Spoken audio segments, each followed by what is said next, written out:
अब जानते हैं हम कि हमारे सनातन धर्म में पूरे वर्ष भर की क्या है 12 शिवरात्रियां आती हैं, जो हर महीने की कृष्ण पक्ष की चतुर्दशी को आती है, और जो है कृष्ण चतुर्दशी को जो हमें शिवरात्रि को मनाते हैं।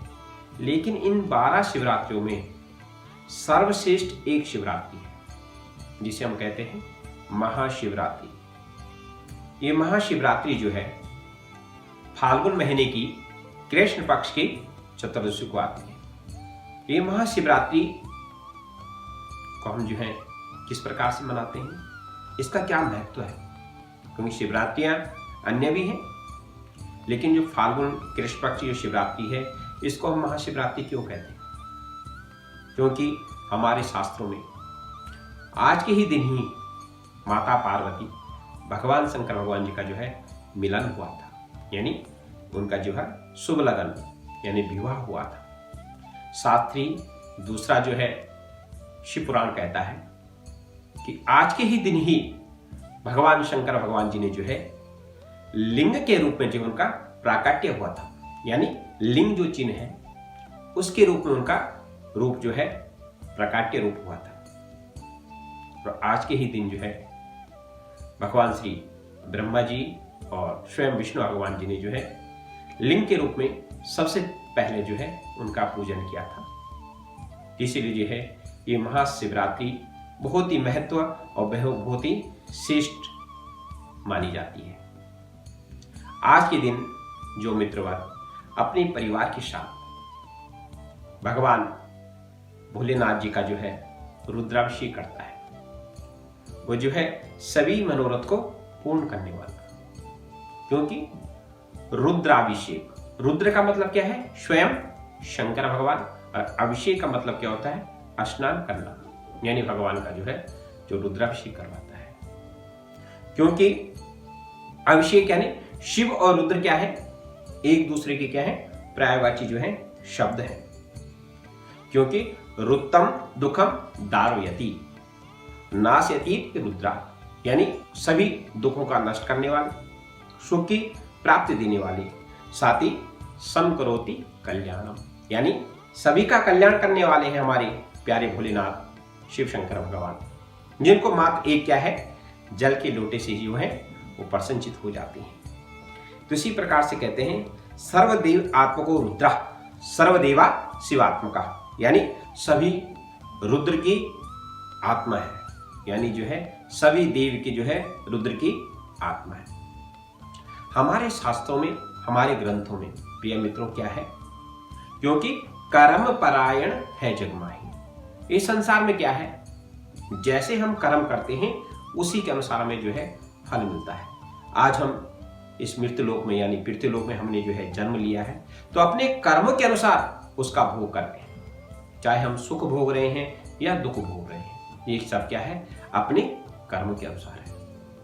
यानी जो हमारी जन्म कुंडली में जो ग्रह विराजमान हो जाते हैं ज्योतिष के अनुसार, कि जब हम जन्म लेते हैं तो जन्म समय हमारी कुंडली में जो ग्रह विराजमान हो जाते हैं तो हमारे कर्म के अनुकूल क्या है फल देते हैं। इसी प्रकार से हमारे द्वारा किए गए पाप हमारे ही क्या है दुख का कारण है। जैसे हम कर्म करते हैं तो उसके अनुसार जो है फल भोगते हैं। तो इसी प्रकार से भगवान शंकर भगवान का रुद्राभिषेक करने से कुंडली में जो है जो पातक कर्म है, ये जो महापातक दोष है, यानी हमारे द्वारा जो कर्म हो जाते हैं उन कर्मों के द्वारा जो हमारी कुंडली में ग्रह विराजमान हो जाते हैं, तो जो है भगवान शंकर भगवान के रुद्राभिषेक करने से जो है क्षण में जो है भस्म हो जाते हैं। क्योंकि जो साधक होता है जो कर्ता होता है उसमें क्या है शिव तत्व आ जाता है, यानी सत्यम शिवम सुंदर। प्रिय मित्रों, संपूर्ण परिवार के साथ अगर हम आज के दिन भगवान शंकर भगवान का रुद्राभिषेक करें तो मनवांछित फल की प्राप्ति होती है। साथ ही आज के दिन विशेषकर कोई शिव पार्थिव पूजन करवाते हैं। शिव पार्थिव पूजन यानी स्वयं से जो है उनका निर्माण करना, यानी मिट्टी को लाना, मिट्टी के द्वारा उनका निर्माण करना। जैसे हमारे विद्वान ब्राह्मण के द्वारा आपने जो है अब देखोगे कि इस प्रकार से जो है हम लोग शिव पार्थिव पूजन कर रहे हैं। स्वयं मिट्टी लेके आए, उस मिट्टी से जो क्या है निर्माण किया, और जो है भगवान का जो है रुद्राभिषेक किया, क्योंकि शिव पार्थिव का जो है बहुत बड़ा महत्व है। क्योंकि जब भगवान श्री रामचंद्र भगवान जी ने लंका पे विजय प्राप्ति के लिए श्वेतवंद रामेश्वर पे जब उन्होंने जो है पुल का निर्माण किया था, तो उससे पहले उन्होंने क्या है बालू का जो है शिवलिंग बनाया था, यानी बालू का पार्थिव बनाया था। फिर जो उनकी पूजा प्रारंभ की, प्रभु कृपा हुई और भगवान श्री रामचंद्र भगवान जी को जो है विजय प्राप्ति का आशीर्वाद हुआ। इसी प्रकार से माता पार्वती ने भी भगवान शंकर भगवान को वर के रूप में प्राप्ति के लिए उन्होंने भी क्या है शिव पार्थिव पूजन किया था। किसी कारण से किसी मित्र के घर में पुत्री की शादी में विलंब है या पुत्री की शादी में विलंब हो रहा है, किसी कारण से जो है कार्य जो है सफल नहीं हो पा रहे हैं, या आपके व्यापार क्षेत्र में जो है कोई विलंब है, या शिक्षा के क्षेत्र में जो है कोई आगे नहीं बढ़ पा रहा है, किसी भी प्रकार की जो है परेशानी है, या घर में किसी प्रकार का वास्तु दोष है, तो आप जो है घर में जो है शिव पार्थिव पूजन करवा सकते हैं। क्योंकि शिव पार्थिव की जो है बहुत बड़ी महिमा है। कुंडली में किसी प्रकार का दोष है, जैसे क्या है कुंडली में काल सर्व दोष हो जाना, या कुंडली में जो है गुरु चंडाल योग हो जाना, या कुंडली में नीच भंगराज योग हो जाना, या कुंडली में पितृ दोष हो जाना, कुल मिला के जो है कुंडली में किसी प्रकार का भी दोष हो, महाशिवरात्रि के पावन पर्व पे आप जो है विद्वान ब्राह्मणों के द्वारा रुद्राष्टक अध्याय यानी जो है शुक्ल यजुर्वेद के द्वारा जो अष्टक अध्याय यानी 8 अध्याय हैं उनके द्वारा विधिवत आप अपने घर में शिव पार्थिव पूजन करवा सकते हैं। साथ ही कहते हैं कि संसार में कोई ऐसी वस्तु नहीं है या कोई ऐसा वैभव नहीं है जो शंकर भगवान की पूजा करने से जो है प्राप्त ना हो। तो प्रिय मित्रों, अगर आपकी कुंडली में किसी प्रकार की कोई दिक्कत है या घर में किसी प्रकार की कोई परेशानी है, तो आप जो है इस प्रकार से शिव पार्थिव पूजन करवा सकते हैं। यानी शक्रत यानी भगवान शंकर भगवान की पूजा करने से क्या है, यानी शक्रत माने एक बार जो क्या है शिव कहते हैं। शिव का अर्थ ही क्या है कल्याण है, यानी शक्रत यानी एक बार जो मन में या मन से जो है स्मरण कर ले शिव, तो उसका निश्चित ही कल्याण है। यानी जो है सम करोति कल्याण, सभी का कल्याण करने वाले हैं भोलेनाथ। जब सागर मंथन हुआ था तो वहां से क्या है विष की भी प्राप्ति हुई थी और अमृत की भी प्राप्ति हुई थी। लेकिन हमारे भोले कैसे हैं, जिन्होंने क्या है विष तो स्वयं ग्रहण कर लिया, लेकिन जब अमृत आया तो सबको बांट दिया। ऐसे ही हमारे भोलेनाथ। तो प्रिय मित्रों, महाशिवरात्रि पे आप जो है विधिवत भोलेनाथ का जो है पूजन करें, निश्चय ही आपको सफलता प्राप्त होगी। जो हम भोलेनाथ का पूजन करें किस प्रकार से करें, ये मैं आपको विधान बताता हूं। आप देखोगे कि किस प्रकार से विद्वान ब्राह्मण के द्वारा जो है भगवान शिव पार्थिवेश्वर महादेव जी का जो है रुद्राभिषेक होगा। तो सबसे पहले क्या है हम संकल्प लेते हैं। संकल्प यानी जो हमारी कामना है। संकल्प भी क्या है दो प्रकार के होते हैं, एक तो है निष्काम भाव से और एक जो है सकाम भाव से, यानी दो प्रकार के संकल्प होते हैं। निष्काम यानी आपकी कोई कामना नहीं है, सिर्फ यही है प्रभु आपकी कृपा बनी रहे और आपकी आशीर्वाद बना रहे, ये हो गया निष्काम, यानी हम भगवान से कुछ नहीं मांग रहे, बस यही है आपकी कृपा बनी रहे।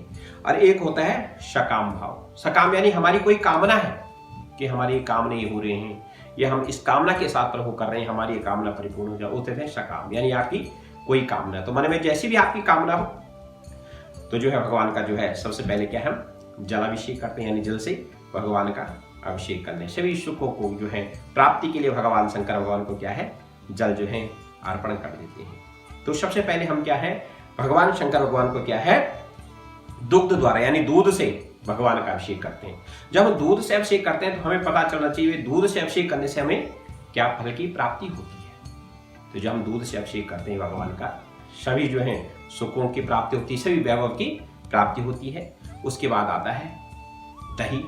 दही से हम अभिषेक क्यों करते हैं भगवान को, जो है दही से उनका स्नान क्यों करते हैं भगवान का। दही से स्नान करने से क्या है पशु है वाहन की प्राप्ति है, ये जो है भवन निर्माण है उसकी प्राप्ति होती है। यानी भगवान घर में जो है पशु वाहन भवन का जो है भरपूर भंडार बना रहे, इस कामना के साथ हम जो है दही से भगवान का स्नान करते हैं। उसके पश्चात आता है घृति यानी जो है घी। घी से हम स्नान करते हैं, उससे क्या प्राप्त होता है? उसमें से है वंश का विस्तार होता है, यानी हमारे वंश जो बढ़े, पुत्र पौत्र जो है बढ़े, इस वंश को जो है आगे तक ऐसा बढ़े जैसे क्या है दूर्वा, जिस प्रकार से दूर्वा घास बढ़ती है वैसे ही क्या हमारे वंश की वृद्धि हो।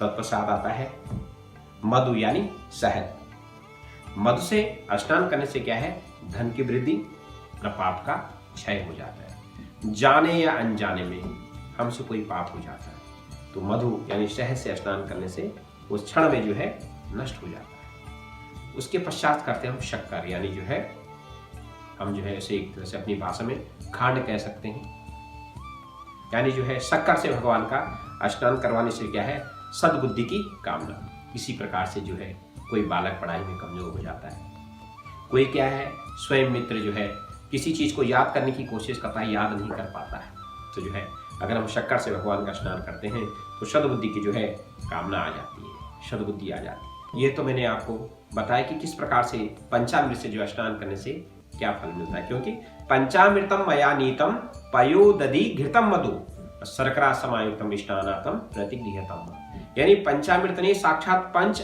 अमृत है ये। तो इसी प्रकार से किसी की क्या है विशेष कामना होती है, यानी सकाम, यानी कोई किसी की विशेष कामना है, जैसे क्या है कोई जो है पितृदोष है, या जीवन में क्या है धन का अभाव है, या रोगी है किसी प्रकार से दुख बीमारी है और किसी कारण से जो है अनेकों प्रकार से जो डॉक्टर से मिल चुका हो और क्या है सफलता नहीं मिल रही है, और साथी क्या है हमारा कहीं धन फंसा हुआ है, या हमारे कोर्ट कचहरी में क्या है मुकदमे चल रहे हैं, रात दिन जो है जो भी धन आता है वो कोर्ट कचहरी में ही चला जाता है। अगर ये विशेष कामना है तो किस प्रकार से हम इसमें जो है अभिषेक कर सकते हैं? सबसे पहले हम जो है अगर हमारी कुंडली में या कोई पंडित जी जो बता देते हैं कि आपके घर में क्या है पितृदोष है, तो आप क्या है कुशायुक्त जल से जो है भगवान का अभिषेक करते हैं, यानी जल लिया, जल में जो है कुशा डाल दी, उस जल से अगर भगवान को आप जो है अभिषेक करते हैं भोलेनाथ जी का, तो निश्चय ही पितृदोष समाप्त हो जाता है। साथ ही किसी कारण से हम रोगी हैं, शरीर जो है रोग से ग्रसित है, तो उसके लिए क्या करना है हमें गिलोय के रस से भगवान का जो है अभिषेक करना है, तो निश्चय ही जो है रोग से जो है मुक्ति मिल जाएगी, इसमें कोई भी संदेह नहीं है। साथ ही क्या है हम जो है हमारा धन जो है कोर्ट कचहरी में जो है जा रहा है, या कोई हमारे बहुत से शत्रु हैं जो हमें आगे नहीं बढ़ने देते हैं, अगर उन पे विजय प्राप्ति के लिए आपको क्या करना है, या तो तिल के तेल द्वारा या सरसों के तेल के द्वारा क्या है भगवान का अभिषेक करना है, तो निश्चय ही क्या है आपको सफलता प्राप्त होगी। या कोई जो है राजनेता है वो चुनाव लड़ रहे हैं और मुझे सफलता प्राप्त करनी है, विजय प्राप्त करनी है, तो वो जो है भगवान का जो है तिल के तेल के द्वारा या सरसों के तेल के द्वारा जो है भगवान का जो है रुद्राभिषेक करवा सकते हैं, जिससे उनको निश्चित ही सफलता प्राप्त होगी। साथ ही क्या है काले तिल, काले तिल जो है जल में मिश्रित करके जो भगवान का अभिषेक कर सकते हैं। किसी प्रकार से क्या है जैसे क्या है कोई ऊपरी बाधाएं हैं, जैसे हम कहते हैं यार ऊपरी है, इसके ऊपर ऊपरी बाधा है, या क्या है नजर बाधा, किसी की है नजर लग जाती है, वो जो है कभी फलीभूत नहीं हो पाता है, तो हम जो है जल में जो है काले तिल को डालकर भगवान का अभिषेक कर सकते हैं। ये विशेष कामनाओं के लिए है। इसी प्रकार से क्या है भगवान का जो है इस प्रकार से अभिषेक होता है। उसके बाद भगवान भोलेनाथ को बेलपत्र है, समी पत्र है, भांग है, धतूरा है, उससे सुंदर भगवान का जो है श्रृंगार करना, क्योंकि जो है त्रिगुणम त्रिगुणाकारम त्रिनेतम त्रिदहायुधम त्रिजनम पाप संगारम बेलपत्रम शिवार्पणम। भगवान शंकर भगवान को एक बेलपत्र चढ़ाने से मात्र, अच्छा हो और एक हो, बेलपत्र एक हो लेकिन अच्छा और खंडित ना हो, क्योंकि त्रिगुणम त्रिगुणाकारम इसके अंदर क्या है तीन गुण है। ये साक्षात क्या है शंकर भगवान की क्या है त्रिनेत्र है। तो कभी कभी क्या है हमें बड़े भाग्यशाली लोग होते हैं कि कभी कभी जब हम बेलपत्र तोड़ते हैं तो कभी कभी क्या है 5 पत्तों की जो है बेलपत्र मिल जाती है। जिस प्रकार से 3 पत्ते होते हैं वैसे ही 5 पत्ते जो है जुड़े होते हैं। वो 5 पत्ते कैसे हैं? वो साक्षात शिव परिवार है, क्योंकि शंकर भगवान को जो है बेलपत्र अति प्रिय है। उसी प्रकार से शमी पत्र है, धतूरा है, भांग है, फल मिष्टान आदि जो भी आपकी श्रद्धा भाव है। लेकिन इस चीज का आपको ध्यान रखना है, शंकर भगवान का कभी भी शंख से अभिषेक नहीं करना चाहिए। ये नहीं कि आपने क्या है शंख में दूध डाला या जल डाला और फिर भगवान का अभिषेक किया। तो शंकर भगवान का कभी शंख के द्वारा कभी अभिषेक नहीं किया जाता है। और साथ ही भोलेनाथ जी को कभी जो है तुलसी पत्र भी नहीं चढ़ाया जाता है। तुलसी पत्र, ये गलती जीवन में कभी मत करना। शंख के द्वारा अभिषेक और साथ ही जो है तुलसी पत्र, ये भगवान को अर्पण ना करें तो निश्चित ही जो है आपको सफलता प्राप्त होगी। साथ ही मित्रों, जो भी शिव पार्थिवेश्वर महादेव का जो है घर पे विधिवत अपने परिवार के साथ पूजन करवाना चाहते हैं, वो निश्चय ही हमारे जो है आगे स्क्रीन पे जो है नंबर चल रहे हैं, आप हमारे संस्थान में आके संपर्क कर सकते हैं। फोन से आप हमसे संपर्क कर सकते हैं। आपका जो है जो भी कष्ट है, जो भी दुख है, वो निश्चय ही जो है आपकी जन्मपत्री के द्वारा या पूजा के द्वारा जो उसका निराकरण किया जाएगा। तो मित्रों, हमें जो है आज्ञा दीजिएगा। ओम नमः शिवाय।